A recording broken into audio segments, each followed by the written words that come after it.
Hello everyone and welcome to week 6 of social studies. We are moving on from World War II. We are now talking about something called new colonialism or new imperialism that really started occurring after World War II ended and throughout most of the 20th century, and has shaped the way that our world is today. We learned about imperialism back in Try 1, specifically looking at Africa. Now, we also learned then, though, that Africa was not the only place that had colonialism.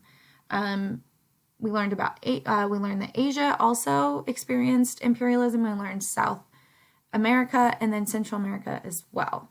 So today we're going to be looking at India specifically.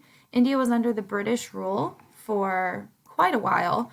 And then it started gaining its independence through these national resistance movements, specifically led by Gandhi. Now, I'm sure many of you have heard of Gandhi, and we're going to learn more about him today. So our objective for today is going to be that students will be able to use a variety of both written and visual sources in order to determine who Gandhi was and why he fought to resist British rule, and will show their findings by answering text-dependent questions. We have a language activity for the day as well. And then you'll be able to use this checklist right here for you to know, did I complete what I needed to today? So you're going to have your Google Doc for Module 1 that you need to turn in at the end of today. And then you'll also have a mastery check, which now you can just click on this link. And why it took me so long to figure that out. You know what they say about boomers and technology. So you can also click on it there.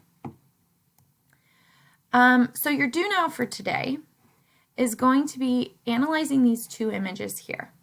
Okay, now these are modern day images. These are not Gandhi yet, right? But we're looking at the idea of resistance or protests.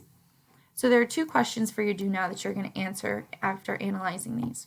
One, what is one similarity and one difference between the two photos of resistance movements above? So you're going to write one similarity and one difference. Question 2 is just your opinion. Okay? If you had to fight against the government for your basic rights, would you do so with violence or would you do so peacefully / non-violently? Remember, you're using this sentence stem here, and you can just highlight whichever one you believe to answer that question. Go ahead and pause the video, and then you can pick up when you are done, and we will go over the video hook.